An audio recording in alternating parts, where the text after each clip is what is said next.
പുതിയ വീഡിയോയിലേക്ക് എല്ലാവർക്കും സ്വാഗതം. ഞാൻ ഇന്നുള്ളത് കാലിക്കറ്റ് സൗത്ത് ബീച്ചിലാണ്.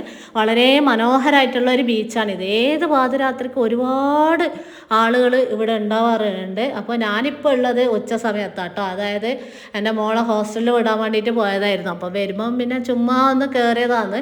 അപ്പോൾ വീഡിയോ എടുക്കുക അങ്ങനെയൊക്കെ വിചാരിച്ചിട്ട് ചുമ്മാ കയറിയതാണ്. അപ്പോൾ സൗത്ത് ബീച്ച് എന്ന് പറയുന്നത് ഒരു വൈബ് തന്നെയാണ് കേട്ടോ.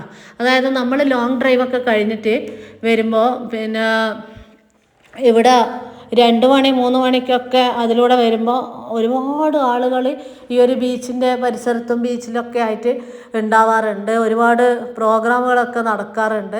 അപ്പോൾ എൻ്റെ മോള് പറയും, ഉമ്മ കോഴിക്കോട് എന്ന് പറഞ്ഞ ഒരു വൈബാണല്ലേ, എനിക്ക് ഭയങ്കര ഇഷ്ടമാണ് ഉമ്മ കോഴിക്കോട്. അപ്പോൾ ഓളാഗ്രഹം പോലെ തന്നെ ഓളെ ഇപ്പോൾ പഠിപ്പിപ്പോൾ കോഴിക്കോടാക്കിയിട്ടുണ്ട്. അപ്പോൾ പിന്നെ ഓൾക്ക് എന്താണെന്നറിയില്ല, കോഴിക്കോടിനോട് ഭയങ്കര ഇഷ്ടമാണ്. അപ്പോൾ എന്നോട് പറയും, ഉമ്മ നമുക്ക് കോഴിക്കോടേക്ക് താമസം മാറാം, കോഴിക്കോട് നമുക്കൊരു വീടെടുക്കാമെന്നൊക്കെ പറയാറുണ്ട്. അപ്പോൾ എൻ്റെ കണ്ണൂർ എന്ന് പറയുന്നത് എനിക്ക് ഭയങ്കര ഇഷ്ടമാണ്, കോഴിക്കോടിൻ്റെ വൈബ് ഇഷ്ടമാണ്. അപ്പോൾ നമുക്ക് ഓരോരോ നാട്ടിന് ഓരോരോ പ്രത്യേകതകളുണ്ടാവും. അപ്പോൾ നമുക്ക് ഈ ഒരു ബീച്ചിൽ എന്ന് പറയുന്നത് ഒരുപാട് മാറ്റങ്ങളൊക്കെ വന്നിട്ട് നല്ല ബ്യൂട്ടിഫുൾ ആയിട്ടുണ്ട്. അപ്പോൾ കേരളത്തിലെ തന്നെ ഏറ്റവും മനോഹരമായ ബീച്ചുകളിൽ ഒന്നാണിത്. അപ്പോൾ നമ്മളെ വൈകുന്നേരം നമുക്ക് സുന്ദരമാക്കാൻ പറ്റിയ ഏറ്റവും നല്ല ഒരു സ്ഥലമാണ് ഇവിടെ എന്ന് പറയുന്നത്. അപ്പോൾ നിങ്ങൾ കാണുന്നില്ലേ, ഇവിടെ നടക്കാനൊക്കെ ഒരുപാട് സ്ഥലങ്ങളുണ്ട്. അതുപോലെ അല്ലേ, പിന്നെ കുറേ നല്ല നല്ല ഇരിപ്പിടങ്ങളുണ്ട് നമുക്ക് വിശ്രമിക്കാൻ വേണ്ടിയിട്ട്. നമ്മുടെ സായാഹ്നം നല്ല സുന്ദരവും മനോഹരമാക്കാൻ ഏറ്റവും പറ്റിയ ഒരു സ്ഥലം തന്നെയാണ്. അപ്പോൾ ഞാനും ഒരുമാത്രം ചിന്തിച്ചു പോയി, എന്ന് ഈ ബീച്ച് എൻ്റെ വീട്ടിൻ്റെ അടുത്താറ്റാണെങ്കിൽ രാവിലെയും വൈകുന്നേരമെല്ലാം നടന്നിട്ട് എൻ്റെ കൊളസ്ട്രോളൊക്കെ അങ്ങ് പോവേനു. നിങ്ങൾ വിചാരിക്കുന്നുണ്ടാവും ഇതെന്താ, ഒരു ഹൈ കൊളസ്ട്രോളുള്ള ഒരാളാണ് ഞാൻ, നടക്കാനും മടിയാണ്. അപ്പോൾ ചിലപ്പോൾ ഇങ്ങനെയുള്ള സ്ഥലങ്ങളുടെ അടുത്തായിട്ടാണ് വീടെങ്കിൽ ചിലപ്പോൾ നമ്മളെല്ലാം നന്നായി പോയിട്ടുണ്ടാവുമായിരിക്കും അല്ലേ. പിന്നെ ഈ ഒരു ബീച്ചിൻ്റെ അടുത്തായിട്ട് ഒരുപാട്, അതായത് 2K പിള്ളേഴ്സിൻ്റെ ഇതിലാണെങ്കിൽ എസ്തറ്റിക് കഫേകളുണ്ട്. എൻ്റെ മോള് പറഞ്ഞിട്ട് 2-3 കഫേയിൽ ഞാൻ അവിടെ വന്നിട്ടുണ്ട്. പിന്നെ ഉമ്മ നമുക്ക് അവിടെ പോകാമെന്നൊക്കെ പറഞ്ഞിട്ട് അതിലൊന്നാണ് കടലാസ്. അപ്പോൾ കടലാസ് ബീച്ച് കടലാസ് കഫേയിലും പോയിട്ടുണ്ടായിന്.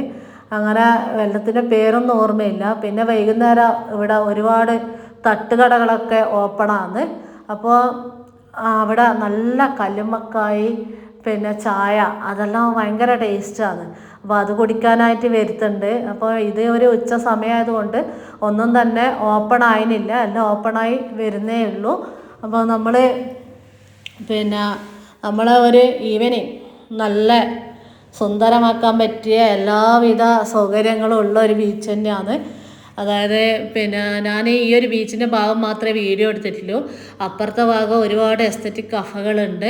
ഇപ്പോൾ നിങ്ങൾ കാണുന്നില്ലേ, ഈ ഒരു ഭാഗം എന്ന് പറയുന്നത് തട്ടുകടേൻ്റെ ഒരു ഭാഗമാണ്. അങ്ങനെ എല്ലാം കൊണ്ടും നല്ല മനോഹരമായിട്ടുള്ളതും നമുക്ക് കഴിക്കാൻ പറ്റിയ പിന്നെ നല്ല നല്ല ഫുഡുകളൊക്കെ കിട്ടും. അങ്ങനെ ഈ ഒരു സൗത്ത് ബീച്ച് എന്ന് പറഞ്ഞാൽ എന്താ പറയേണ്ടത്, ഒരു വികാരം തന്നെയാണ്. ഇപ്പോൾ മനോഹരമായിട്ടുള്ള പിന്നെ ഒരുപാട് ശില്പങ്ങളുണ്ട് ഇവിടെ. പിന്നെ കുറേ തട്ടുകടകളുണ്ട്, നടപ്പാതകളുണ്ട്, ഇരിപ്പിടങ്ങളുണ്ട്, പിന്നെ കടലിൻ്റെ ഭംഗി, അങ്ങനെ എല്ലാം കൊണ്ടും മനോഹരമായിട്ടുള്ള ഒരു ബീച്ച് തന്നെയാണ് നമ്മളെ ഈ ഒരു സൗത്ത് ബീച്ച് എന്ന് പറയുന്നത്. പിന്നെ നല്ല മനോഹരം എന്ന് പറഞ്ഞാൽ നിങ്ങൾ കാണുന്നത് പോലെ തന്നെ നല്ല പ്രശാന്ത സുന്ദരമായിട്ടുള്ള ഒരു പിന്നെ ബീച്ചാണ്. അപ്പം നിങ്ങളെല്ലാവരും നിങ്ങളുടെ സായാഹ്നം മനോഹരമാക്കി വേണ്ടിയിട്ട് ഇവിടെ വരിക, കാണുക. നിങ്ങളുടെ അല്ലേ, നമ്മളെ എപ്പോഴും സൂക്ഷിക്കാൻ പറ്റിയ നല്ല ഫോട്ടോകളൊക്കെ എടുത്തു വെക്കുക. അതൊക്കെ ഉണ്ടാവും നമുക്ക് ബാക്കി. അപ്പോൾ ഓക്കെ, താങ്ക് യു, ബായ്.